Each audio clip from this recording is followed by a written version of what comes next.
What's the good word, everybody? This is your Board of Sports, Dr. Spock here, and today we're going to talk a little bit about Mr. Malik Beasley, the Detroit Pistons sharpshooter who finds himself in a little bit of hot water.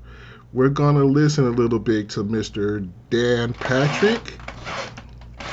Oh, this is unprofessional as hell. Y'all can see me rewinding the video. Good Lord. Please excuse my unprofessionalism.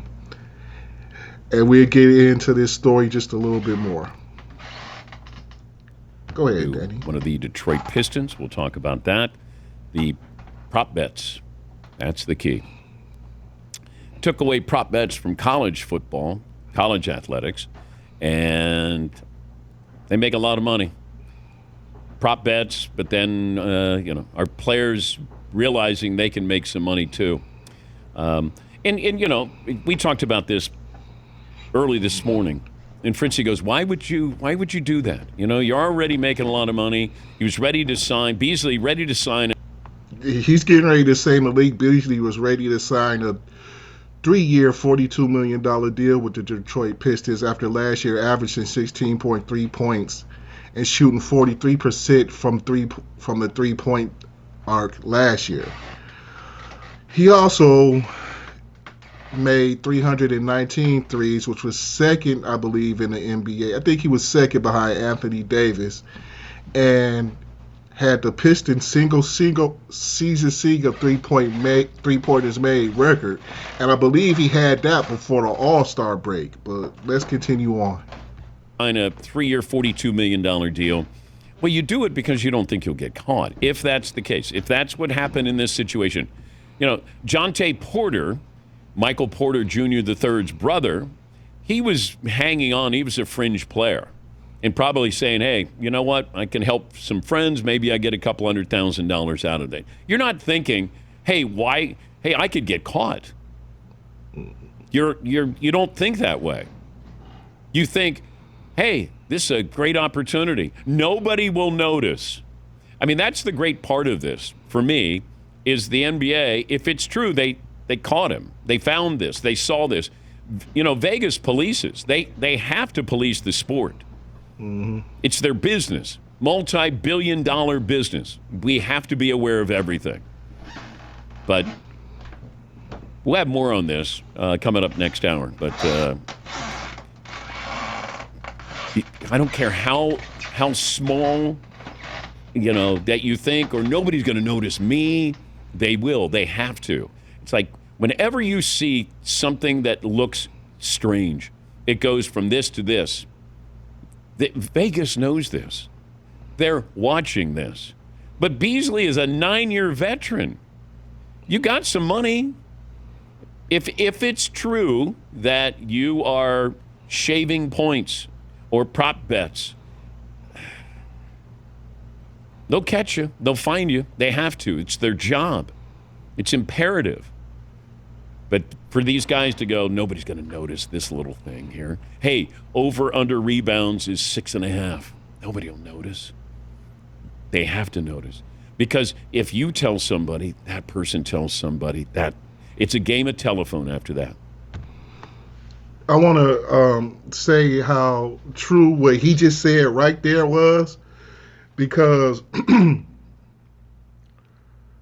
we have 3 casinos where I live in Detroit, Michigan, and they don't do a whole lot of television advertising. They rely on word of mouth. Especially, well, they do more advertising now than they ever have before, but the casino's been in Detroit damn near 30 years, 1999, 26 or 7 years. And they may put out a commercial every couple years, and them commercials last for a couple years.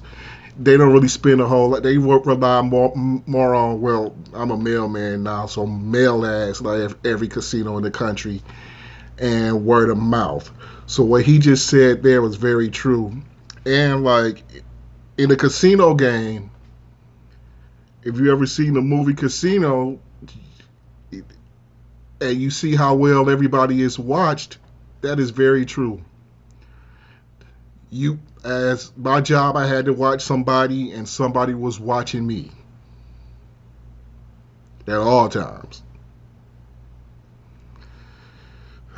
Boy, this Malik Beasley situation, Hey, boy. I got a tip. This happened to me when I gambled. Somebody would say, "Hey, you know what I'm hearing?"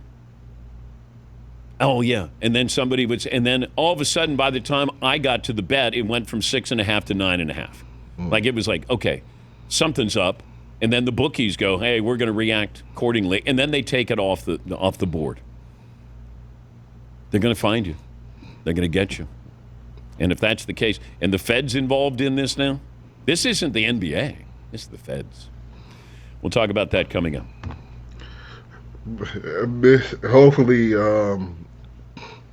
like I said, he was getting ready to sign a $42 million deal.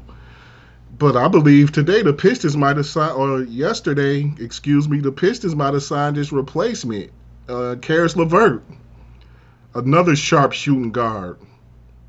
And it's a shame because Malik had a nice year for the Pistons last year.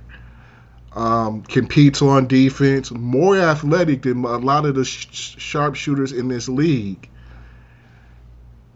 And it's just a sniper from three-point land.